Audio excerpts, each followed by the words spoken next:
wabarakatuh. Oke, terima kasih. Sekali lagi selamat datang dan saya ucapkan terima kasih yang nggak selesai-selesai. Ini saya dari tadi ngomongin terima kasih dan sangat menghargai atas partisipasi dan atensi apresiasi terhadap kehadiran Bapak Ibu dalam diskusi ini. Perkenalkan kami dari Accelerate. Beberapa teman mungkin sudah tahu karena untuk Accelerate ini sebenarnya sudah berjalan dari tahun kemarin untuk yang round 10 dan untuk saat ini adalah round 11. Jadi untuk Accelerate ini sendiri adalah salah satu program penanganan TB untuk di advokasi TB yang saat ini kami dari Penabulu itu disupport oleh Stop TB Partnership. Nah, untuk dalam program Accelerate ini kita lebih banyak memang untuk mendorong terkait tentang kebijakan, kemudian bagaimana sistem pelayanan yang dengan berbasis pada people approach atau berbasis pada komunitas, kemudian berperspektif gender dan pemenuhan terhadap HAM. Nah, di tahun kemarin kita memang sudah melakukan program Accelerate ini, namun belum mengerucut terhadap isunya. Karena itu kita lanjutkan untuk di tahun saat ini atau yang round 11 ini, dan harapannya kita sudah menemukan sebuah isu atau kemudian potensi-potensi yang bisa kita gali bersama gitu, baik di tingkat lokal ataupun nasional gitu terkait penanganan tuberkulosis. Karena sejauh ini kita tahu bahwa data di Indonesia itu masih tinggi dan bukannya makin menurun dari tahun ke tahun, tapi saat ini malah makin meningkat. Bahkan Indonesia itu berada di peringkat 2 global gitu untuk kasus tuberkulosisnya gitu. Dan sebenarnya di pertanyaan besar gitu bahwa kita sudah punya tim penanggulangan tuberkulosis di tingkat nasional, kemudian kita sudah punya perpres dan perangkat-perangkat atau alat-alat penanganan TB-nya kita pun juga sudah ada, tapi pertanyaannya kenapa tuberkulosis masih belum juga gitu teratasi dengan baik. Sementara COVID yang datangnya baru saja ini pun juga sudah hampir mungkin sudah bisa teratasi dengan baik gitu untuk saat ini. Nah, mengacu dengan situasi tersebut gitu, kita menggunakan sebuah pendekatan yang namanya CRG atau Community Right and Gender. Jadi maksudnya dari CRG sendiri ini adalah bagaimana membuka atau memastikan bahwa adanya ruang yang cukup luas gitu bagi komunitas ataupun warga dalam pelibatannya untuk penanganan dan kemudian membangun kebijakan terkait penanganan TB, dan kemudian memastikan bahwa layanan yang tersedia itu sudah berbasis pada kebutuhan warga dan pasien. Dan kalau dari secara right-nya atau haknya itu adalah bagaimana penanganan tuberkulosis tersebut itu sudah berbasis pada hak dan pemenuhan hak dasar bagi pasien TB dan warga, serta semua penanganan tuberkulosis dan kebijakan itu apakah sudah berperspektif gender. Itu yang sedang kita pastikan, karena dari 3 hal pendekatan tersebut kami yakin bahwa itu sudah cukup menyeluruh gitu untuk terkait penanganan tuberkulosis. Dan kami menyadari bahwa isu tuberkulosis itu tidak hanya isu kesehatan, tapi ada isu sosial, ekonomi, dan budaya gitu yang mempengaruhi tersebut. Nah, untuk itu hari ini kita berkumpul adalah kami dari Accelerate, dan tentu saja harapannya adalah bisa bertukar pikiran bersama teman-teman, dan kami juga bisa mendapatkan informasi yang lebih update gitu terkait dengan penanganan tuberkulosis di Kota Medan dan situasinya seperti apa gitu untuk saat ini, dan strategi-strategi apa saja yang sudah dibangun, kemudian bagaimana pelibatan dari kelompok masyarakat sipil terhadap penanganan tuberkulosis, dan harapannya kita juga bisa melihat peluang untuk penanganan tuberkulosis yang lebih baik dan muncul sebuah atau beberapa isu prioritas yang bisa kita dorongkan baik di tingkat daerah ataupun bahkan bisa dirumuskan nantinya untuk didorongkan juga di tingkat nasional. Itu sih pengantar untuk kenapa kita untuk duduk bersama hari ini dan kita berdiskusi, yang tentunya kita juga menghadirkan 3 orang narasumber. Terima kasih sudah mau hadir dan mau terlibat dalam diskusi ini. Ada Pak Edi dari Dinas Kesehatan, kemudian ada dari Fitrah, Direktur Fitrah Sumatera Utara, Kak Yani Rambe, kemudian ada juga Bang Tangkasi Lalahi dari penyintas TB dan juga Ketua dari Kompas TB. Saya rasa itu kita mulai saja untuk diskusi kali ini. Kita mulai dengan paparan pertama dan 3 orang narasumber ini akan memberikan pantikan kepada kita dan harapannya nanti teman-teman bisa merespon dan bisa memberikan informasi dan juga saling bertukar pikiran. Baik, saya persilahkan kepada Pak Edi selaku Ketua Tim Kerja P2M. Pak Edi akan menyampaikan terkait dengan kebijakan dan program penanganan tuberkulosis di Kota Medan. Saya persilahkan Pak Edi.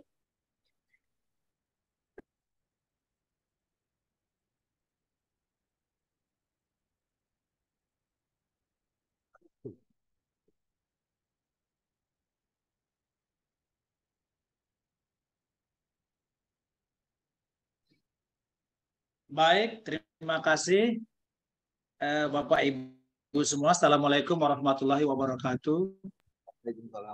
Puji syukur kita sampaikan kepada Allah Subhanahu wa taala, Tuhan yang Maha Esa, yang mana pada pagi menjelang siang ini kita diberikan kesehatan, kesempatan sehingga dapat berkumpul dalam Zoom meeting untuk membicarakan masalah TBC di Kota Medan maupun di tingkat nasional. Sekali lagi saya mewakili Dinas Kesehatan Kota Medan mengucapkan terima kasih kepada Accelerate yang telah memfasilitasi dan mengadakan pertemuan ini sehingga diskusi demi diskusi untuk penanganan TBC di Kota Medan maupun di Indonesia bisa terus kita laksanakan untuk menuju ending eliminasi TB tahun 2030. Pertama sekali sebelum saya memulai jalan-jalan ke Brastagi, singgah sebentar di Penatapan. Senang sekali ketemu Bapak Ibu di pertemuan Zoom ini. Saya lihat dari jauh memang semuanya nampak cantik-cantik dan tampan-tampan. Siap. Ya. Kemudian Kota Medan memang kota metropolitan, tapi saat ini di sana-sini sering terjadi kemacetan. Terima kasih atas kesempatan. Izinkan saya menyampaikan sekilas paparan. Kemudian masih ada lagi penyakit TB sudah lama kita dengarkan. Sejak orang tua, bahkan nenek moyang. Namun pemberantasan belum tuntas kita laksanakan. Karena kita harus bergandengan tangan. Siap. Mantap. Iya, oke. Itu untuk sebagai pembuka, nanti penutup kita sambung lagi. Baiklah Bapak Ibu sekalian, ini kesempatan ini saya akan menyampaikan penanggulangan TB di Kota Medan menuju ending 2030. Perkenalkan yang belum kenal, nama saya Edi Yusuf SKM MKM.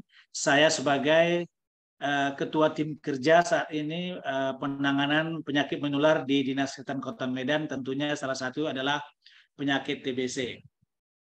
Nah, ini merujuk kepada 3 arahan Presiden beberapa tahun yang lalu, mungkin 2 tahun yang lalu di Jakarta ya. Jadi 3 arahan Presiden tersebut maknanya atau intinya adalah pelacakan secara agresif atau penemuan, kemudian layanan diagnostik atau peningkatan pelayanan dan peningkatan diagnostik melalui alat TCM. Kemudian yang ketiga tetap dilaksanakan dengan cara lintas sektor atau menggunakan multisektor yang ada di wilayah kerja masing-masing. Next. Nah, 3 arahan tersebut bisa kita rinci pelacakan agresif atau penemuan penderita. Ini merupakan juga simbol dari slogan TOS TB, temukan, obati, sampai sembuh. Kemudian juga stok obat-obatan TBC harus tersedia. Dan ini memang masih di-dropping oleh kementerian. Kemudian upaya pencegahan harus dilakukan lintas sektor seperti saat ini kita mendiskusikan dengan berbagai komunitas dan institusi yang ada. Kemudian juga Bapak Wakil Presiden juga menyampaikan arahan bahwasanya di dalam pelaksanaan 3 kegiatan disampaikan Bapak Presiden tentu harus ada edukasi, komunikasi, dan sosialisasi. Edukasi, komunikasi, dan sosialisasi ini adalah merupakan kegiatan putar seperti roda yang tidak boleh berhenti. Karena generasi tumbuh, hilang, pindah, lupa, tua. Jadi namanya sosialisasi ya nggak pernah berhenti. Nah, jadi sepanjang waktu, sepanjang kesempatan ini sosialisasi tetap kita sampaikan kepada petugas, kepada mitra maupun kepada masyarakat. Termasuk juga kepada pers yang saat ini ada bersama kita. Kemudian meningkatkan intensitas penjangkauan masyarakat, ya, dan melakukan fasilitasi apa ini yang bawah ini nggak nampak. Ya, tapi ini pada dasarnya. Ya, next. Nah, ini di bab 3 dalam strategi nasional eliminasi TB ada 6 kegiatan. Tentu ini tercantum dalam Perpres 67 tahun 2021.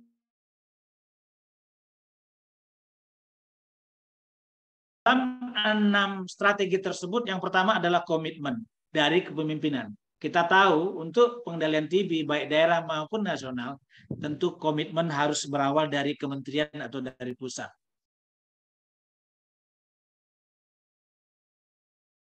Karena akses layanan TBC ini harus kita permudah, baik dari pemerintah maupun swasta. Kemudian intensifikasi upaya kesehatan. Upaya kesehatan itu mutunya harus selalu kita tingkatkan. Karena kalau nggak kita tingkatkan, apalagi di Kota Medan, paskes banyak, tentu masyarakat akan memilih mana yang lebih enak berobat atau mutu yang paling berkualitas.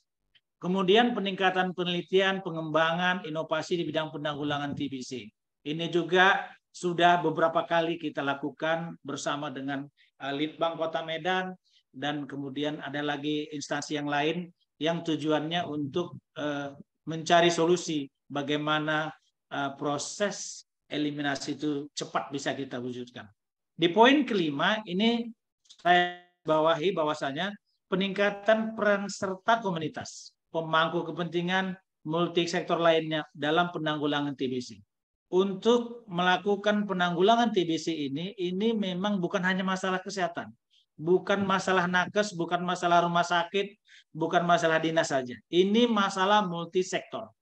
Kalau sektor yang lain tidak terlibat, makanya pergerakannya tentu akan lambat. Mungkin eliminasi bisa kita tetap wujudkan, cuman mungkin 30 tahun yang akan datang. Tapi kalau bersama, kata SBY, bersama kita bisa. Kalau kata Pak JK, cepat mulai dari sekarang. Lebih cepat, lebih baik. Nah, tapi kalau kata Pak Jokowi yang sekarang, kerja. Nah, makanya sekarang ini kita diskusi sekaligus bekerja. Yang terakhir adalah penguatan manajemen program. Jadi di samping kegiatan 5 yang di atas, manajemen program internal, dinas, puskesmas, rumah sakit, ini juga harus kita implementasikan. Nah, ini peta jalan eliminasi TB tahun 2030. 2020 sudah kita lalui. Jadi makna daripada peta ini adalah, kita lihat di bawah, treatment coverage 80%, success rate 90%, TPT kontak serumah 11%. Nah, di tahun ini kita treatment coverage kita masih di angka 30%. Success rate alhamdulillah sudah di angka 91%. Dan untuk TPT kontak erat kita masih dapat 5%. Nah, di 2020 yang sekarang ini sudah di tahun yang berjalan, ini treatment coverage juga di angka harus 90%. Sementara kita masih menemukan kemarin 2022 di angka 70%. walaupun angka ini cukup menggembirakan bagi kami Dinas Kesehatan Kota Medan, tetapi ini tetap belum mencapai target yang seperti diarahkan oleh Rencana Nasional Eliminasi TB 2030. Untuk TPT masih rendah. Kalau success rate sudah di angka 92% untuk di tahun berjalan. Alhamdulillah, ini cukup baik. Memenuhi peta jalan eliminasi ini. Tetapi kalau untuk TPT kontak serumah, ini memang masih PR kami di Dinkes Kota Medan masih di bawah angka 10%. Kemudian untuk tahun 2030, kita lihat lebih besar sama dengan 90% untuk treatment coverage. Success rate lebih besar daripada 90%. Untuk TPT kontak serumah 80%. Tapi ini karena ini untuk 2030, ini akan kita jalani tapak demi tapak untuk menuju angka itu. Next. Nah, ini strategi penanggulangan 2024. Masih mengacu kepada strategi nasional, kita lihat nomor 1 penguatan kepemimpinan dalam program pada tingkat pusat. Kemudian peningkatan upaya promosi, pencegahan dan pemberian pengobatan pencegahan atau TPT, pengendalian infeksi, ini tidak bisa kita lakukan secara musiman. Promosi harus kita lakukan secara berputar, hari, bulan, tahun, dan tidak boleh berhenti. Dan sebaiknya kita menggunakan semua elemen yang ada. Apakah itu di tingkat kecamatan, kelurahan, pakai radio atau pakai media cetak, ini harus terus kita lakukan dengan prinsip tidak menuju eliminasi.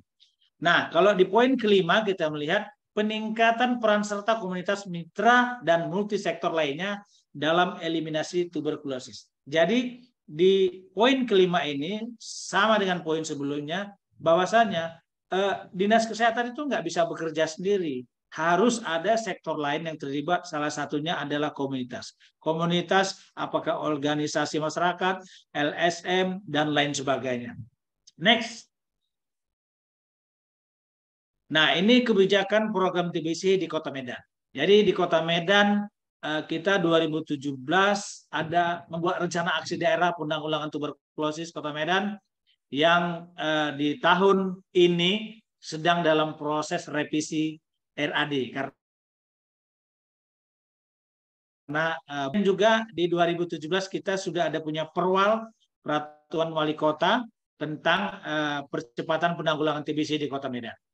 Kemudian kita juga punya tim Forum Multisektor SK Wali Kota tahun 2012 yang juga sekarang ini sedang kita revisi untuk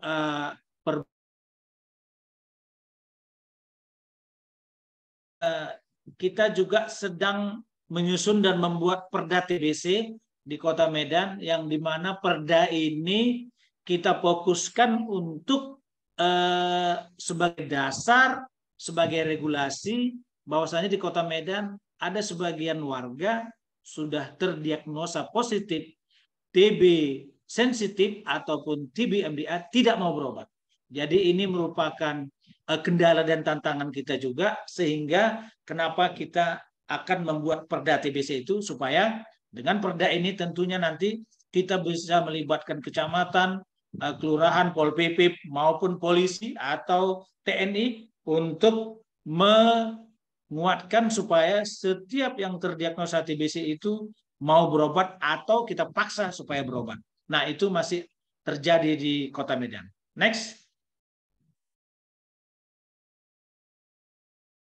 Ya, ini pentingnya pelibatan seluruh penyedia layanan termasuk swasta. Jadi di Kota Medan itu layanan swasta sangat banyak.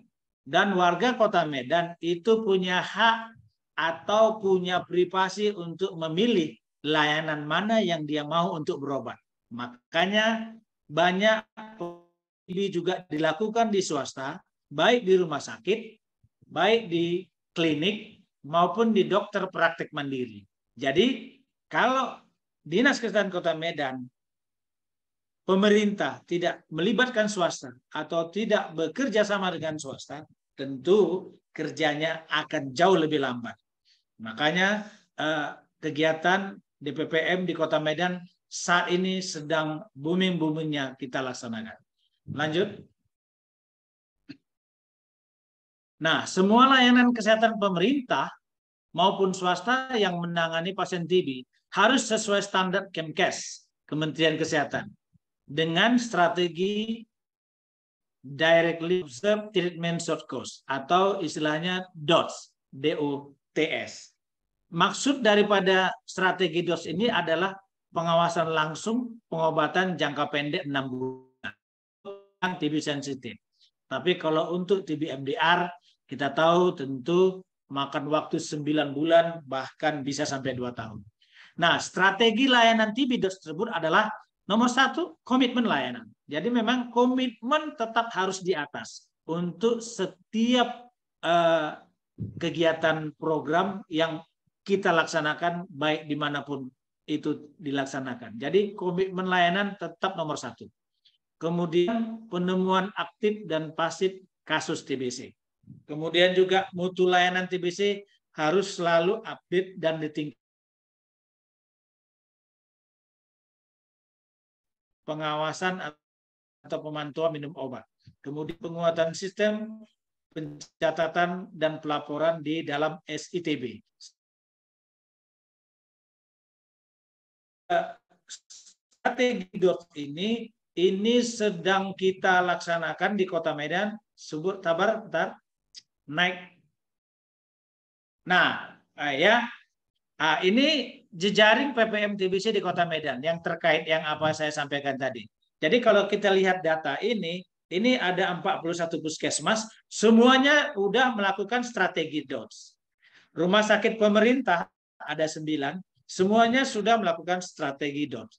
Rumah sakit swasta ada 57, yang DOTS baru 51. Jadi masih ada 6 PR kami untuk mensosialisasikan dan mengajak mereka untuk melakukan tata laksana TB DOTS. Kemudian ada klinik swasta ini ada 440 yang sudah jadi baru 46%. Ini sedang kita juga galakkan di Kota Medan. Ada DPM, dokter praktek mandiri.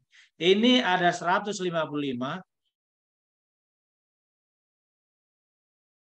Ada 125 lagi yang sebagian mereka juga melakukan pelayanan TB di tempat prakteknya. Kemudian ada 5 rutan yang 5-5-nya sudah melakukan program strategi TB DOTS. Jadi untuk paskes swasta yang belum melakukan strategi TB DOTS itu kegiatan mereka tidak terlapor ke Dinas Kesehatan. Ini merupakan kasus missing link ya. Data layanan TB dikerjakan tapi tidak terlapor.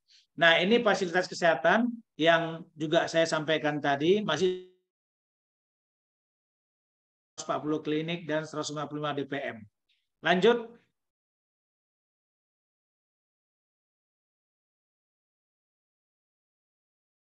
Nah, jadi kalau yang berkontribusi, maksudnya mereka melayani. Yang bekerja sama sudah pakai layanan TB DOTS. Nah, ini estimasi dan realisasi. Untuk terduga TB atau target SPM 2020-2022. Kita melihat dari grafik atau tabel, itu 67.000 target, 6.000 yang ditemukan cuma 1.500. Di 2021 ini salah ya. Ini terduga. Ini maksudnya 67.000 yang ditemukan baru 15.000. 2021 81.470 target yang ditemukan baru 14.000.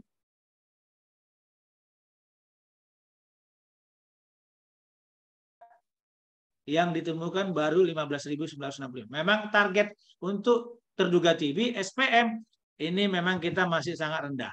Yang di tahun 2023 ini lebih dahsyat lagi, targetnya untuk terduga TB 137.000. Dan sampai triwulan 2 ini sepertinya kita masih menemukan sekitar 15 ribuan.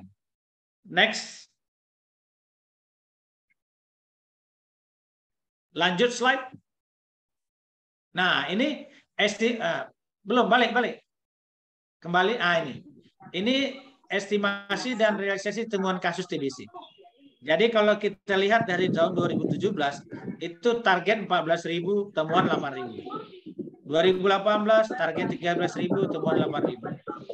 Target 2019 target 18.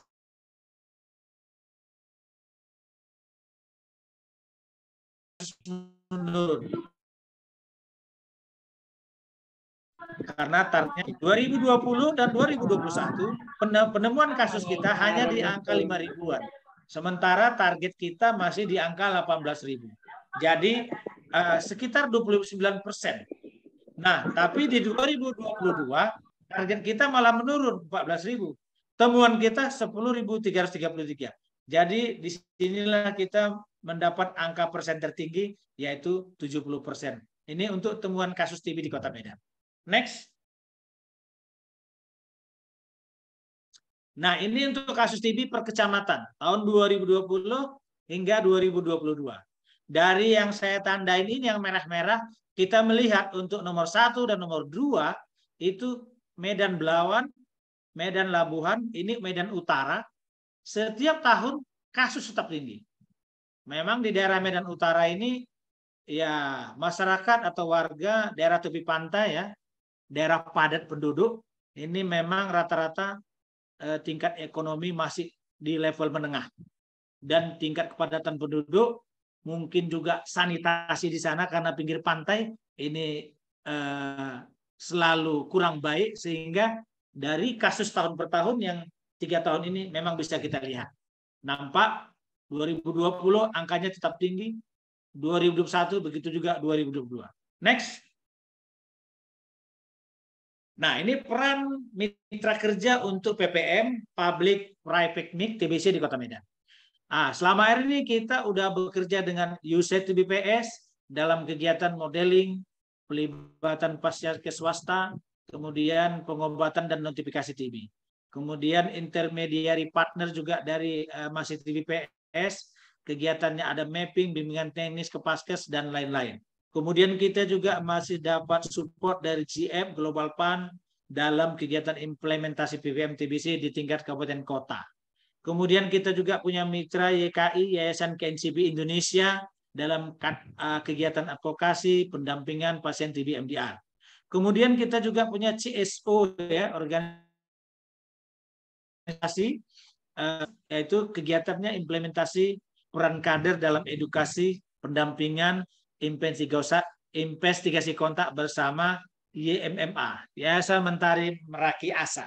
Next. Nah, peran organisasi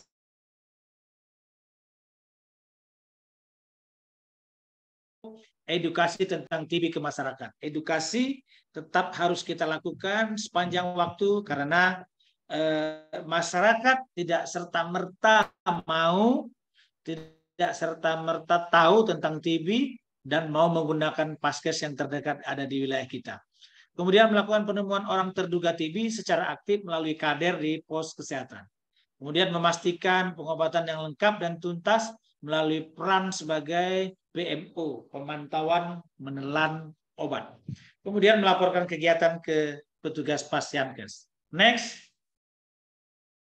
Nah, ini peran kader dalam program TB ya.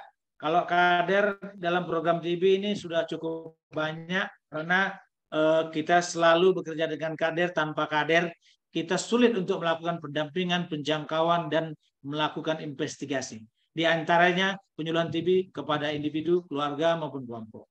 Menemukan orang terduga TBC sedini mungkin.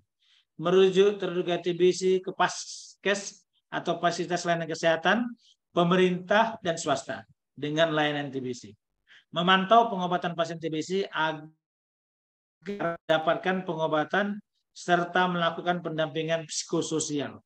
Kemudian melakukan pendampingan, pembinaan, pengawasan, dan PMO. Kemudian melakukan dan pelaporan pasien TBC. Nah, sekarang ini pencatatan dan pelaporan pun kita harapkan keterlibatan daripada Bapak Ibu kader yang ada di lapangan. Next.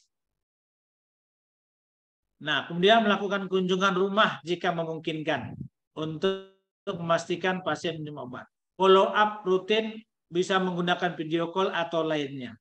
Memberikan konseling kepatuhan minum obat jika diperlukan. Karena kalau nggak patuh, mana mungkin si pasien akan sembuh. Membuat atau pengingat bagi pasien agar tidak lupa minum obat. Lanjut.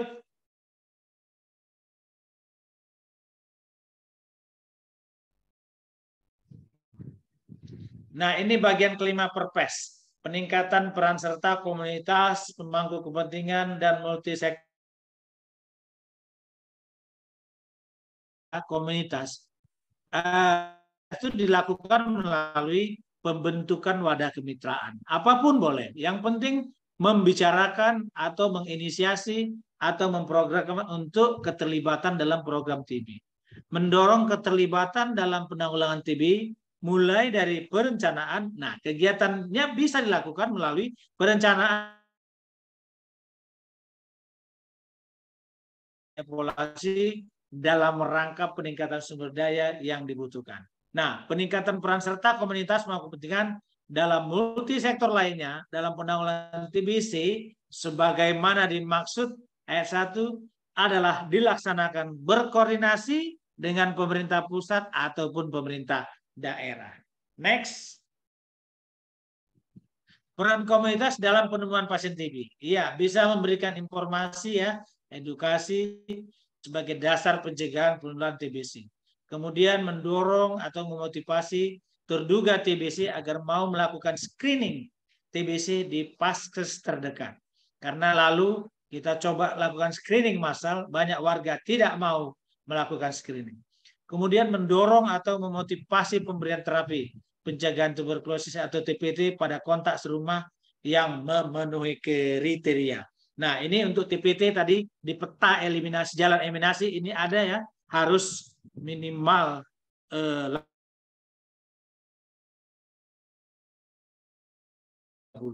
memahami siapa terduga TBC. Siapa terduga TBC tentu kontak serumah, kontak erat, bergejala batuk lebih 10 hari, terjadi demam, berat badan, diabetes, penderita diabetes ini adalah termasuk kontak erat. Kemudian kita edukasi bersama-sama untuk bisa melakukan screening di paskes terdekat. Nah, kemudian peran komunitas dalam pendampingan pasien. Ini pendampingan pasien TB berkoordinasi dengan paskes, kemudian pasien TB didampingi oleh komunitas untuk memastikan akses ke paskes setempat. Terlibat dalam monitor dan kepatuhan penilaian obat sesuai anjuran petugas Pasyankes. Kemudian terlibat dalam monitoring efek obat TBC serta membantu proses komunikasi dan koordinasi dengan petugas.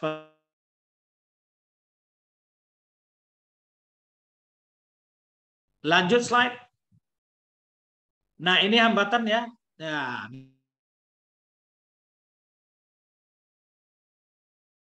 ada juga ini bahan sputum board, ada ini logistik, perencanaan dan permintaan, ada juga pelaporan. Pelaporan dalam SCTB mudah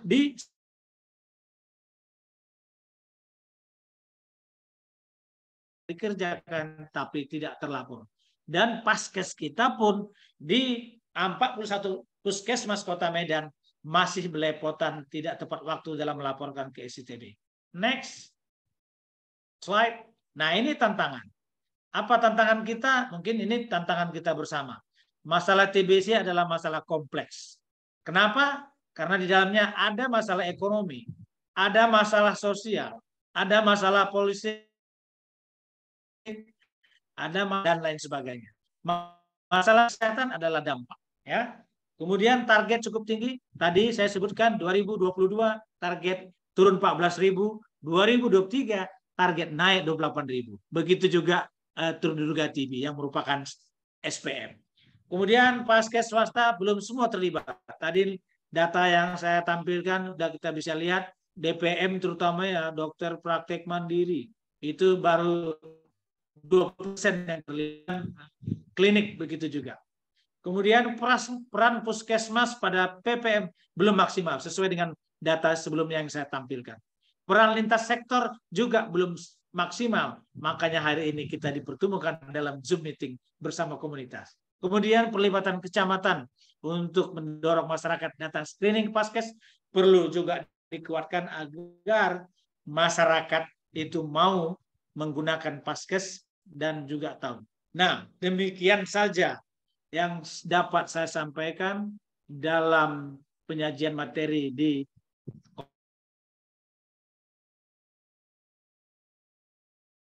rambutan Kota Medan banyak durian. Kalau di sana sini ada yang mau ditanyakan, mari sama-sama kita diskusikan. Lebih kurang mohon maaf. Assalamualaikum warahmatullahi wabarakatuh. Waalaikumsalam warahmatullahi wabarakatuh. Saya mau balas pantunnya nggak bisa, Pak? Silakan. Enggak, saya nggak punya pantun masih, Pak. Ya, baik, terima kasih Pak Edi. Tadi ada banyak sekali informasi yang sudah disampaikan gitu terkait bagaimana penanganan TB di Kota Medan. Di antaranya itu ada bagaimana pelibatan multisektor, kemudian bagaimana untuk melakukan optimalisasi terhadap multisektor, disampaikan juga terkait peran komunitas, peran kader yang kita juga nggak bisa menang.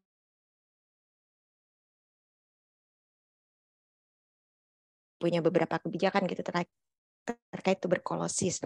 Hanya ini Pak, sedikit aja sebelum nanti kita ke tanya jawab setelah dua narasumber lainnya. Bagaimana dengan, apakah Kota Medan itu punya data terpilah antara jumlah kasus pada laki-laki dan perempuan gitu Pak? Itu ada, tapi saya tidak bisa menyebutkannya karena kita harus buka SITB. Oke. Di lengkap jumlah yang berapa kita obati, berapa yang berhenti minum obat, berapa yang mangkir, termasuk berapa banyak kasus anak-anak buka SITB. Begitu, baik Pak. Dan SITB itu hanya, maksud saya tidak semua orang bisa mengaksesnya ya Pak? Oh, tidak bisa. Yang bisa mengakses SITB, kemudian kalau di puskesmas itu petugas TBC. Baik. Kalau kami pengen tahu gitu nanti nanya ke Pak Edi boleh ya? Bisa. Kalau misalnya pengen tahu, pengen buka, nanti bisa pakai akun saya atau pakai akun petugas gitu. Nanti biar Mas Yuda aja yang nanya sama Pak Edi kalau gitu. Boleh, boleh. Siap. Baik. Baik, sekali lagi terima kasih Pak Edi atas informasinya. Nanti kita akan lanjut dalam sesi tanya jawab. Untuk yang pemateri yang kedua, sebentar. Kita sudah ada dari Fitra dengan ya.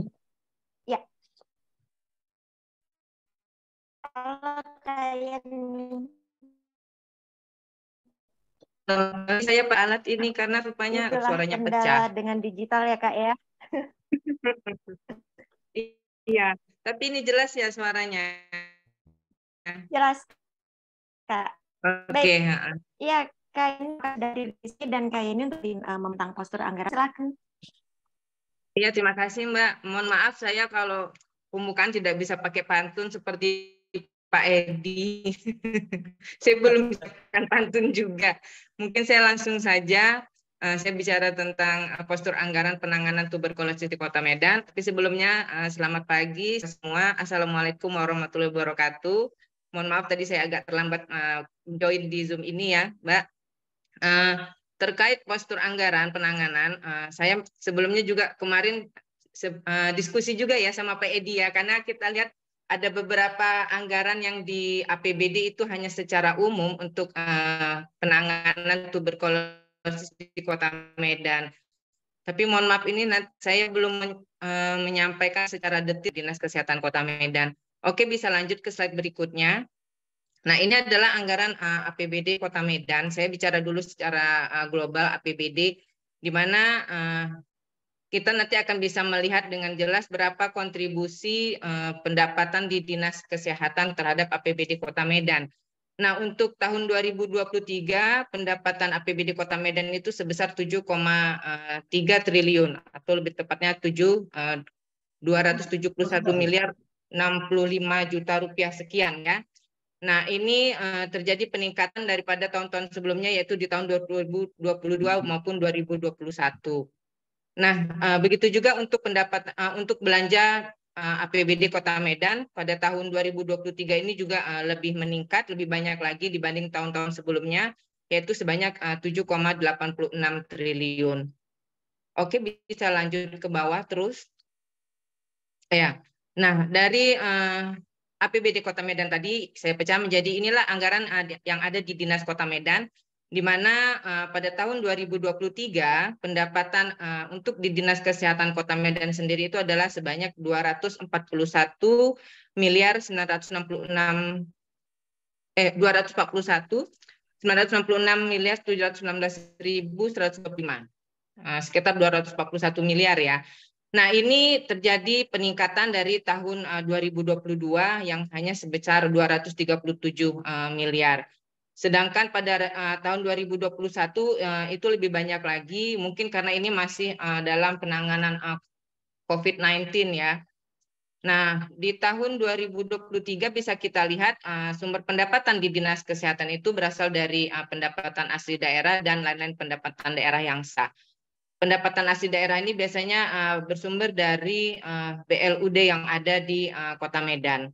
Nah, untuk belanja anggarannya sendiri itu memang lebih banyak sebesar 988 miliar 170 juta 919.272 rupiah. Memang kalau kita lihat ini belanja lebih besar daripada pendapatan. Jadi memang untuk anggaran Dinas Kesehatan Kota Medan itu masih disuplai ya, masih bersumber dari apa namanya ya, pendapatan yang ada di Kota Medan secara keseluruhan, karena pendapatan di dinas sendiri yang berasal dari BLUD itu masih sangat minim. Oke, lanjut.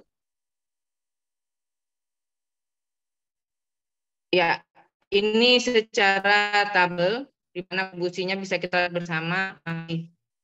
Minim segi anggaran pendapatan di Dinas Kota Medan besar 2021 itu hanya sebesar 5%, kalau 2022 itu sekitar 4%, 2023 hanya sekitar 3% dari total pendapatan APBD Kota Medan. Lanjut.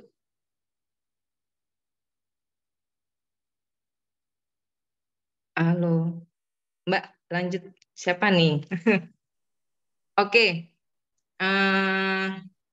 Mungkin bisa dilihat tabel sebelumnya, ada lagi nggak tabel yang satu lagi? Oke, nah ini juga belanja. Kalau belanja juga masih sekitar, kalau 2021 itu sekitar 17%, 2022 itu sekitar 14%, dan 2023 itu sekitar 13% dari belanja Kota Medan yang ada. Ya, lanjut.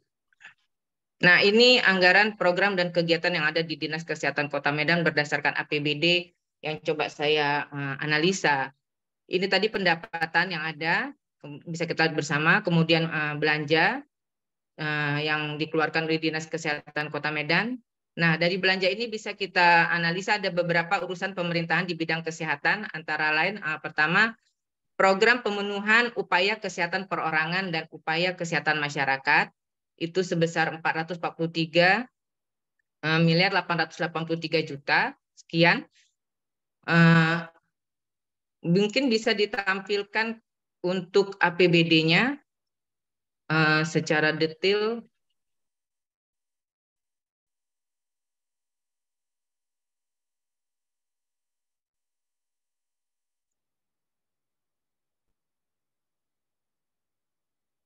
Ke bawah lagi, Mbak.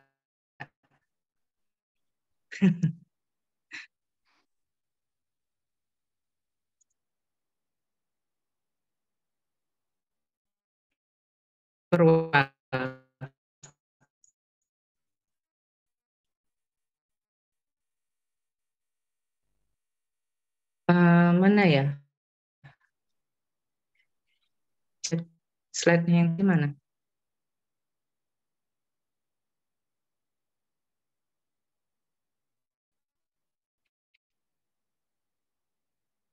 Halo. Nggak apa-apa, itu aja yang bahan presentasi aja tadi, kalau memang tidak bisa dilihatkan perwalnya. Kesehatan Kota Medan, bisa kita lihat bersama. Untuk program itu tidak bisa dilanjutkan ke bawah ya, Mbak? Itu kan ada beberapa program, ada kurang lebih 5 program di APB